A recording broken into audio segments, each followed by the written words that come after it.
Hello, everybody. Welcome to my live for today. So it's Friday today, end of the week.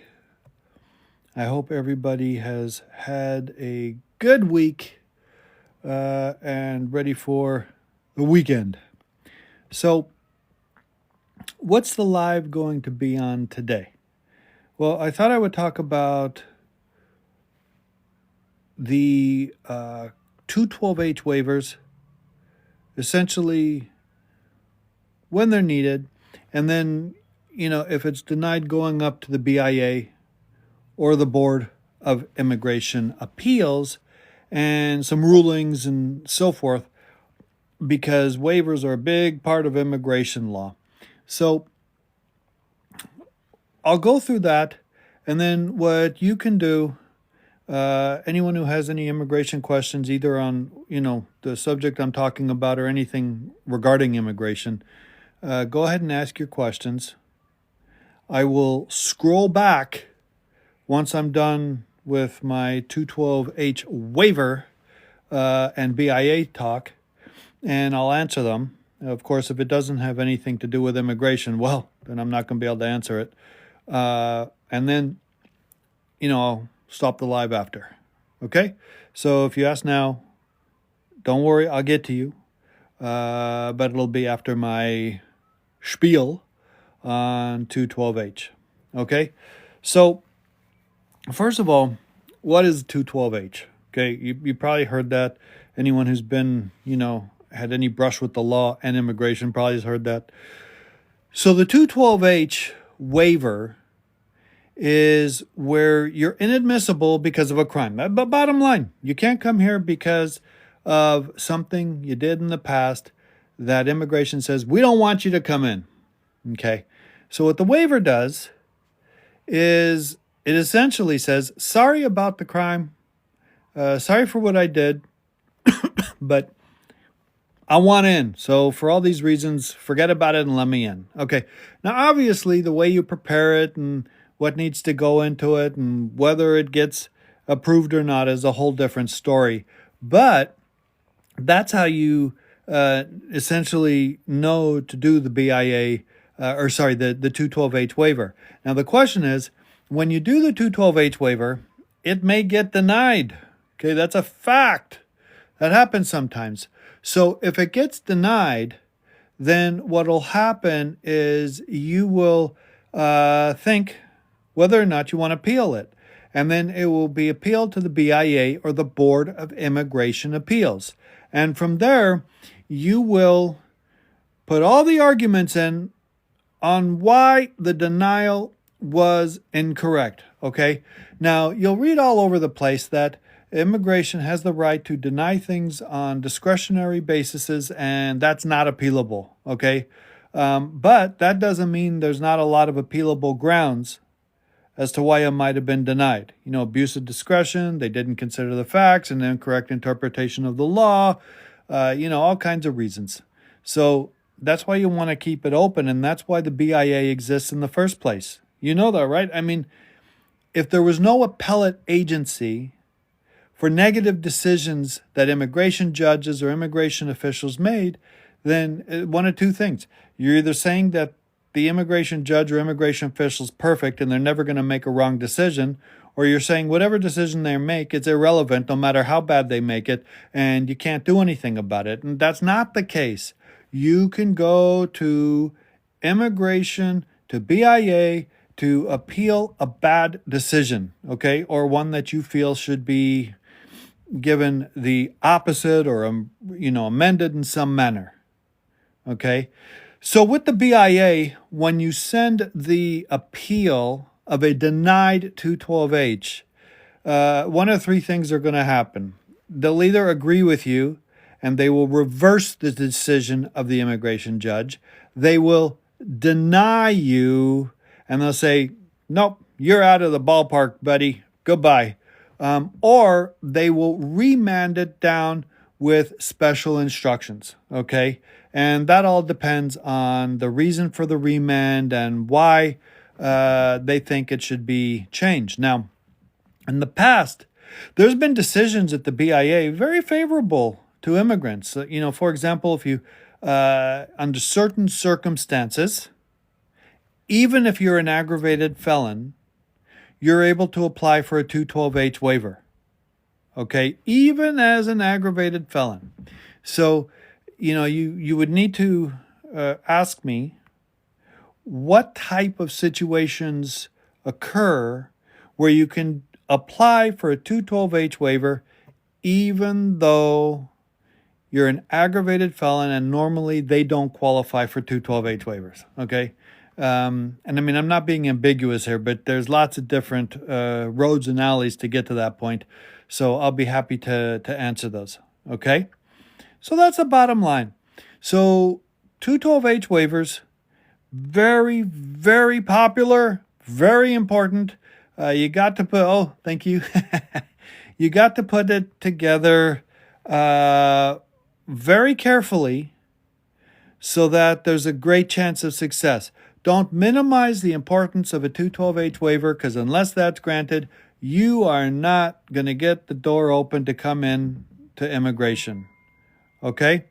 So basically, that's the way that it has to be when doing that. Now, what I want to do here, let me go back and scroll back here and get some of these questions, because I want to answer the questions here before I head off to go do some more work. So let's see what we have here. 1 second. I hope everybody's doing well today. Okay. Let's see. Okay, I've just found out that I accidentally put yes to U.S. citizenship on my permit application. That's a big no-no, okay? Sorry, I forgot to mark on my phone to not disturb while I'm doing the live. And I'm sure that you will appreciate this. Let me just quickly mark it here, because otherwise you're going to hear beeps and dings and messages and everything for the next however long this is taking, because I do want to have, so let's just say for the next hour, no disturbing.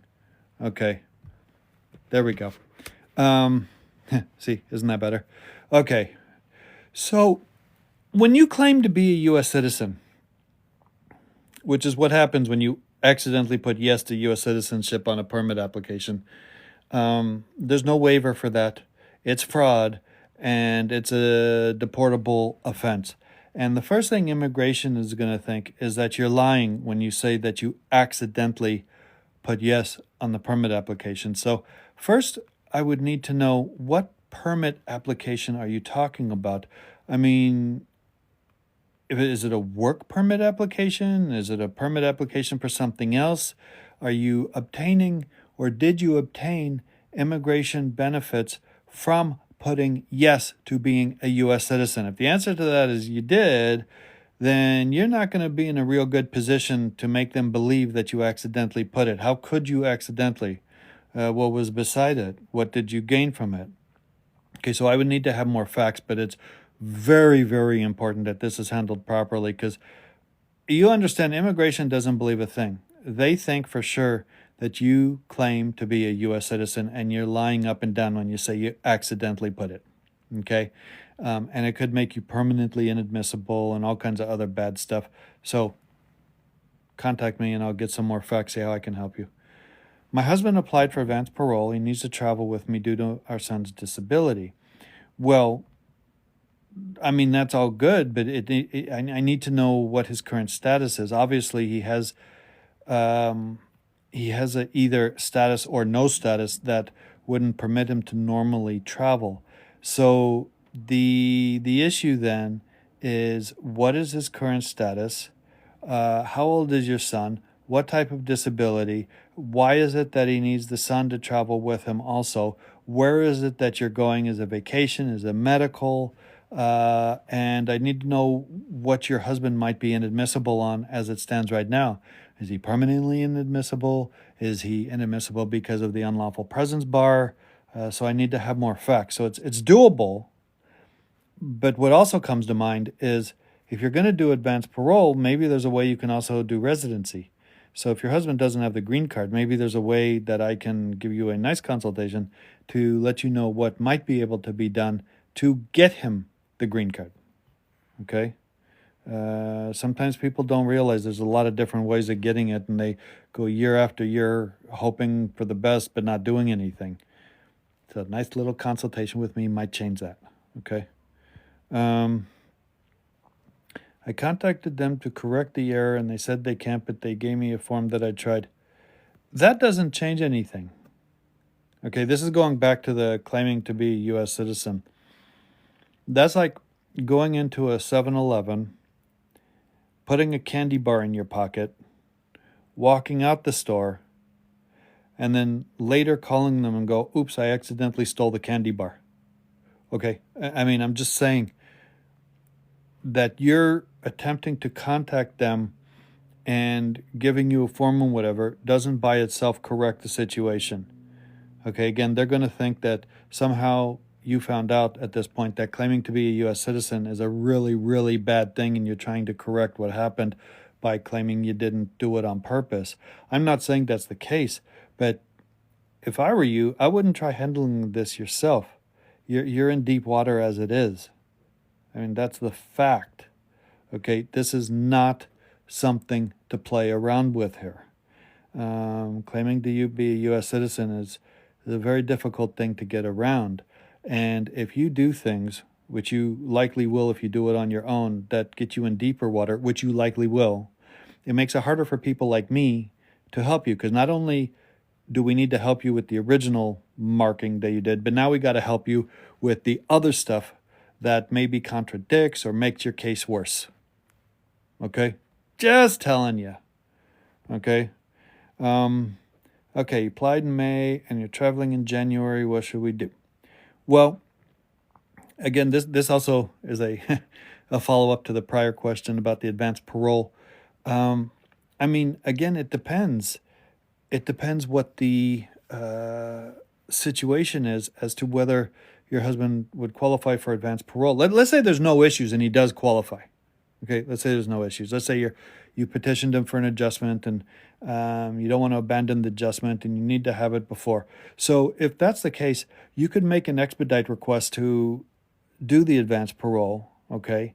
And the expedite request, depending on the situation, may be granted. And if so, if you filed for adjustment for him and he has left the country without getting advanced parole approved, he will be abandoning the adjustment application. He will be barred from coming back in, and he will have to wait outside for the next year and a half at least for consulate processing. So either change your plans or get an expedite advanced parole application or request in there. Okay. Okay, I have DACA with advanced parole. How long is it taking AOS by marriage? Well, that all depends. You know, if you're asking me this question from North Dakota, it's not going to take as long as if you're from Los Angeles. Okay? I mean, it depends where you live. It depends on the backlog of the center who does the adjudications. You go to a busier place and they have 10,000 people in front of you. You go to a less busier place, they have 500 people in front of you. So, you know, I can tell you if you're in a more busy place, you're looking at about a year, give or take. Okay, but if you have advanced parole, which you have to be careful of, even with DACA, you have to be careful because let's be realistic here. They may issue something that you don't qualify to come back, and they might have done it by accident. If I were you, I wouldn't leave on advanced parole with DACA, especially now. I'd wait until you have the green card in your hand. Okay? All right. Let's see. Hey, I got 791 hearts if you guys want to send me some more so I get a nice 1,000. I always like seeing those numbers go up. It's fun. Okay. Brian, I have a CO8 EAD. That means you've applied for asylum. Okay. Thank you, everyone. Until 2029. Well, okay. So you say you have a COA 8 EAD valid till 2029. My U visa filed on 2023 done. Do I need to worry? It's unlikely that you actually got an EAD. Oh, thanks, Olga. it's unlikely that you actually got an EAD for all of those years based on asylum. That's a fact. That's unlikely to have been given the case. You might have gotten it because of the, um, the U visa. Okay. So I need more clarification for you on exactly what it is you're asking, because the U visa is taking a long time to go through. So did you get the U visa approved? And if so, when was it approved? Okay, there's lots of years. So you can get a work permit based on a bona fide U application if you're waiting for years for it to happen. You can't get that long on an asylum. But if you have an asylum pending, and you did it yourself, you probably should supplement it, because that's what I do when people come to me is, a lot of times, unfortunately, people think that filing an asylum is the same thing as winning an asylum. And it's not. Okay? There are actually a ton of people who have asylum applications denied. All right? So it's not just a matter of filing it. You have to file it with the chance of it winning. Okay? So if you, that's what you should be worried about. So I would get it supplemented if you did it yourself. Okay? Just a minute. Let's see. I have to go back here, because sometimes what happens is it just forwards past 100 people who just joined, and then I have to go back to where I was. 1 second. I'm still scrolling back. Sorry. Okay. Okay. Your husband has TPS from El Salvador and a deportation order in absentia. His petition is from our son. Approved. Would you recommend? Okay.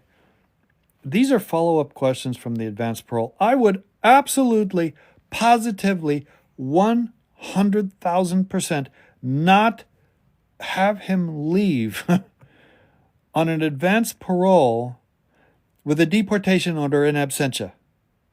Okay? I mean, I understand he has TPS, which is great, being from El Salvador.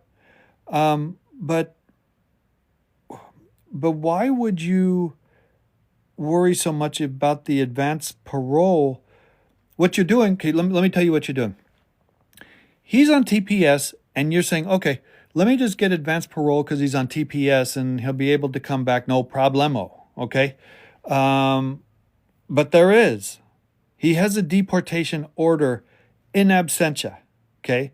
So because of that, even if you get the advanced parole magically approved tomorrow, because he's on TPS, when he comes back and they see he has an order of deportation, they might allow him back in, but they might put him in detention. Okay? I would take care. I don't know why you're leaving, if it's a medical reason, because, if it's just to go vacation, you should change that.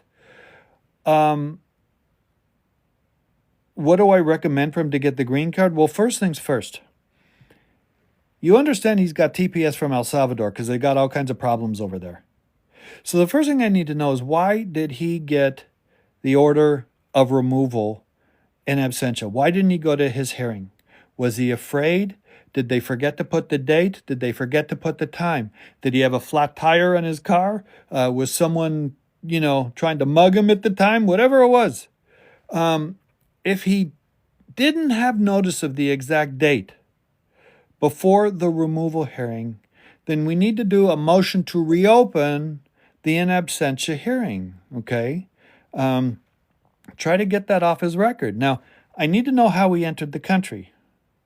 Did he enter it legally or illegally? If he entered it illegally, the question is whether he would qualify to adjust status in the U.S. Now, there's some jurisdictions, and this depends where you are, that if somebody is given TPS, it's considered lawful entry, basically, and they're able to adjust status on TPS if they qualify.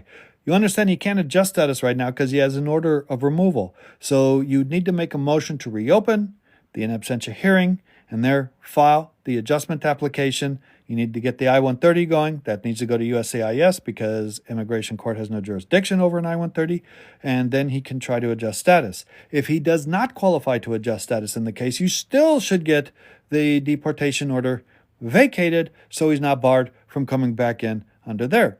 And then, this is another way. You could, let's say he entered illegally. Okay. You get the deportation order vacated, and then he gets advanced parole with the TPS, leaves, comes back, now has legal entry. Now he can adjust status without a problem by you petitioning him. I'm assuming you're a U.S. citizen. I think you put that above somewhere. Okay? So that's just based on what you sent, but there may be more ways. What he should not be doing is sitting doing nothing, and do not leave, even if you get the advanced parole with a deportation order on his record. That would be a big mistake. Okay? Okay, and someone put, I am your client. Well, hello? Okay. Let's see, what else do we have here?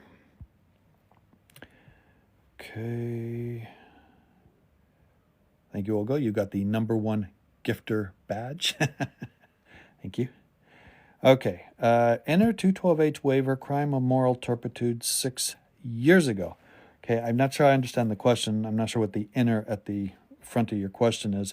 But the question, I think what you're asking is, can you get a 212H waiver for crime of moral turpitude that occurred 6 years ago? And the answer is likely yes. Okay. The question is whether you qualify for a 212H waiver. Do you have a qualifying relative who will suffer hardship if you're deported? You need to show that. If you have no qualifying relative, there's no 212H waiver. It doesn't matter how much you qualify for it. Okay? So I need to make sure you qualify for it and then go from there. How does the T visa work? Well, the T visa is, and a lot of people don't know about the T visa. Okay? A lot of people apply for the U visa because they're victims of crime, and they wait 10 years for the green card to come in, or for the U visa actually to come in, and then apply for the green card 3 years later, but they don't know about the T. So the T is for trafficking. Okay? And you say, well, what trafficking? Well, it depends. It could be trafficking in labor or work, trafficking in sex. Okay? It's trafficking in something. I've done T visas for both. Okay? I mean, there was one where he came into the country, his uncle and his mother, they had this whole scheme where they basically made him work free for the uncle forever. And did all kinds of threats and so forth. And they did have something going to get the free labor and so forth, even though they were family. Okay? So he did the T visa and got it that way.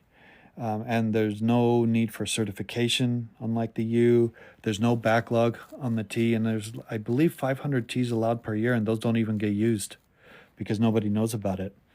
So if you qualify, okay, if you are the victim of sex trafficking or trafficking in work, give my office a call, let you know what needs to be done. Okay? I've had people ask me about the T visa in the past, and they worked for one job for like 2 months and didn't get paid. That by itself won't qualify. Okay? I mean, it needs to be more. Okay? But give my office a call, let you know if there's a possibility. Okay. And this goes back, you say it was a driver's permit. So this is the one that claimed to be a U.S. citizen and says he accidentally put U.S. citizen on the application. You absolutely got a benefit, an immigration benefit from putting your U.S. citizen, especially depending where you are, because you could be from a state that doesn't allow people who are not here lawfully to get driver's licenses. If you happen to get a work permit from a state that allows persons without status to get driver's license, you're going to be in a whole lot better position, because then the argument would be you didn't gain anything from putting you a U.S. citizen because you could have got it anyways. But if you're from a state, which there's a lot of them, and which you very well may come from, if you come from a state that does not allow people who are here unlawfully to get work permits, then putting you're a U.S. citizen definitely gave you a foot up into getting that, and it will be much more difficult to make them believe that you did that on accident. Okay, so that's that. If you're in asylum in court, can you be deported? And I know the fear is Trump's going to deport everybody under the sun who isn't a U.S. citizen, and even them some. But the answer is no. If you are in court fighting an asylum case, there's an automatic stay of deportation. All I can say is you're probably going to get officials and people who are going to lie to you and tell you that that's not the case and have you sign something, and they're going to strong arm you to try to sign it so they can deport you. So don't sign anything. You do have a right to stay here and fight your case. Okay. And there's another, how does the T visa work? But I kind of answered you, but I need more info on your situation to know specifically in your case. How long brief decisions come? I applied last year. I mean, I need to know you applied where. Are you talking about decisions from the Board of Immigration Appeals? There's lots of different ways and places that you can file a brief, okay, or a request. It just depends. Okay. Okay, I paid $8,000 for adjustment, the work permit, the I-130, lawyer's fees, but I'm still waiting for an update. Well, the question, I mean, that's a lot to pay for all that. So, did you have an actual petitioner? Are you legally entitled to adjust status? When was it filed? Did you have a lawyer do it? Okay, I need more information to know if it's all legitimate. Okay, I would hope so. Do I fill out Part 8 of the advance parole requesting renewal of EAD when filing with DACA? I mean, that depends on some facts specific to your case, so call me, I'll let you know. I have an admin close. Okay, I mean, I don't know if this is part of another question, but I would have to see. Okay, can you reopen my husband's deportation order and close it? The lawyer my husband had basically threw, and I guess I can finish the sentence, threw him under the bus. Okay, is that what you're trying to say? I mean, the answer is I need to see the facts to see. Okay, if he had a lawyer and he had an in absentia order, did the lawyer tell him not to go? Did the lawyer give him the wrong date? Did the lawyer in any way indicate he did not have to go? Okay. They have what's called Lozada cases where we do an ineffective assistance of counsel claim, do everything necessary, submit that's the reason you didn't go, and then try to get it from there. So the answer is probably, but I need more facts. Okay. The lawyer said the case is too complicated. Well, maybe you need to go to a lawyer who has more experience. Yeah. Like myself. Okay. Is it true if you get DACA before 18, you don't have to go out of the U.S.? No, that's not true. Not true at all. You're on DACA now, and you have the ability maybe to apply and start getting the green card. You're on a temporary thing right now. You understand who's coming into office, right? And you understand who's going to take control of Congress, the Senate, the House. You understand all that. So right now, while you're still safe under DACA, would be the very time that not to worry about whether you can go in and out of the U.S., but to apply and start the green card process. Okay? Now is especially the time for you to start doing that. Okay, do you know what will happen to TPS El Salvador? Well, who knows what's going to happen when Trump takes office. He may, revoke or revoke TPS of every country on the planet. I wouldn't be surprised if he did that. So if you're on TPS right now and you're from El Salvador, I'd have to oh wait, this is the one. Sorry. I'm having to piece together the pieces as you're asking me. Right now, I would not hold your breath. TPS is going to stay safe. Okay? Your husband is safe right now. But the moment TPS enters, he may not be. And he had an order of removal in absentia, something about the lawyer throwing him under the bus. You're a U.S. citizen. He's got avenues that can be taken. Don't waste this time here. Don't wait until January. You should start yesterday with what needs to be done. Okay? Because it would be a shame if you could have done something. Trump ends TPS, and then, then he's in a really bad situation. So it's doable, but start right away. Okay. Let's see. The answer is no. They have to go through the process. Yeah, I don't know. But whoops, it just sorry, it just went down a lot. 1 second. Let me scroll back to where. Oh, here we go. Okay. What's going to happen to the Biden humanitarian program? It's over. It's done. Okay, that's that. I mean, the question is, what's going to happen to the ones still in the pipeline? You need to look for other ways. Forget it. Okay, that it's just not going to happen. Court date is passed. Well, I mean, I know you're. Oh, thanks. Do I look cool or what? I mean, I look cool anyways, but with those glasses, I look doubly cool. I mean, you're saying the court date has passed. Obviously, it passed because there's a in absentia order. That's not the issue. The issue is getting back into court and how to do that. Okay.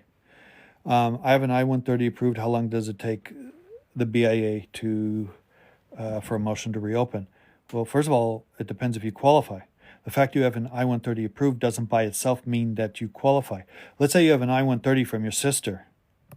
Okay, that means the visa won't become current for 15, 20 years, and you're not going to certainly qualify now, and you may not qualify to adjust. So I need more information on the I-130, on what happened with the underlying immigration court, why it was denied, why you didn't get in that way.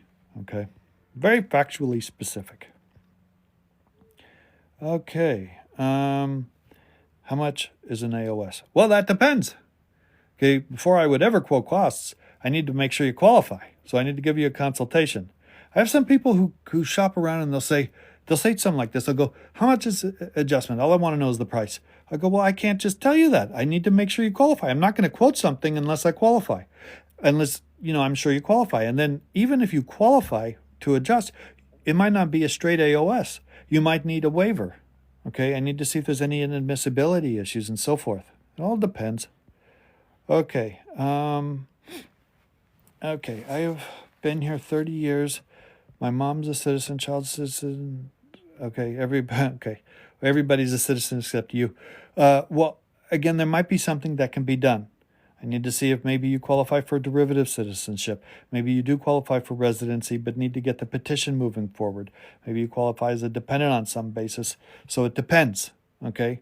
Don't just sit there and be mad everybody around you is a U.S. citizen. I need to see your case to determine how I can help you. Okay? Let's see. I-1730 approved. I have an old removal order. Well, you have a problem then.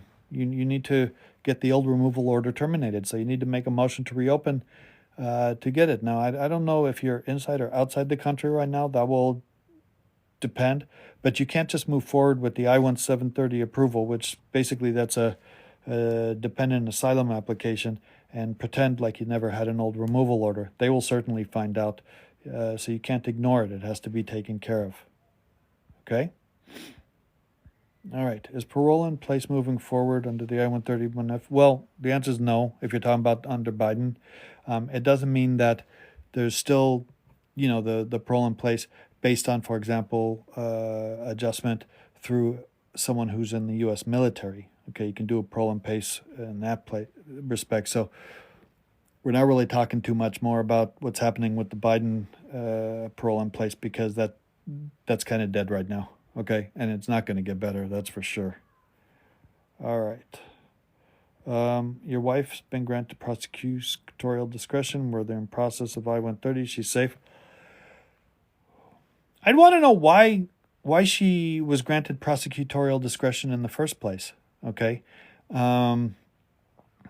My guess is she was granted PD, that's short for prosecutorial discretion, because if she was in court, she was able to show she could ultimately adjust status through an I-130 through you.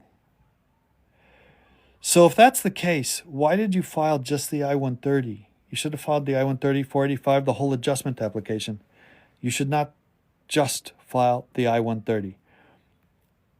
if that's not the case, I don't know why prosecutorial discretion would be given, for just an I-130. Okay? So contact my office. I'll let you know. Okay, hello, your husband has an immigration hold, but he has been interviewed, hasn't been picked up for a week. Well, I need to know why he has the hold. He has the hold because he has a crime, most likely. What was the crime? What was the sentence? I need to see if he's an aggravated felon. Did he plead guilty? Where is the crime? I need to see jurisdictionally where he is. Okay? What are the possibilities? Well, I've given you some. I mean, ultimately, the best possibility is your husband gets the green card. Okay, that's the best possibility. Okay, I have one that the crime is in Georgia. Okay, well, that wouldn't be my number one choice to go to immigration court in Georgia, but it is what it is. So he will be transferred. The key here is not to pretend he won't be transferred or to hope he can get out or maybe they'll forget. The key is how to fight the immigration case once he gets there. Now, tell him not to sign anything because they're going to keep trying. They'll lie to him and they'll say, just sign here, everything will be fine, but he's just signing his deportation papers. Okay, so contact my office. I'll let you know what can be done. Okay, how long is the waiver taking for spousal? It depends what kind of waiver. There's all kinds of waivers. We could talk from here until next year on all the different kinds of waivers. So I need to know what kind. All right. So it looks like we're coming to the end of the live for today. I hope everybody has enjoyed. Thank you, everybody, for the hearts, the love, all the other stuff. And if you have other questions, just go ahead and respond or ask me in any of the multiple ways I have in which to contact me. And do know that on Fridays, that's my paid consultation day. That's where I give longer, more detailed consultations for those people that want. Okay? All right, well, everybody have an excellent weekend, and I will be back on with another live next week. Okay. And here I am trying to exit, and it's not working. There it goes. Okay. Goodbye, everyone.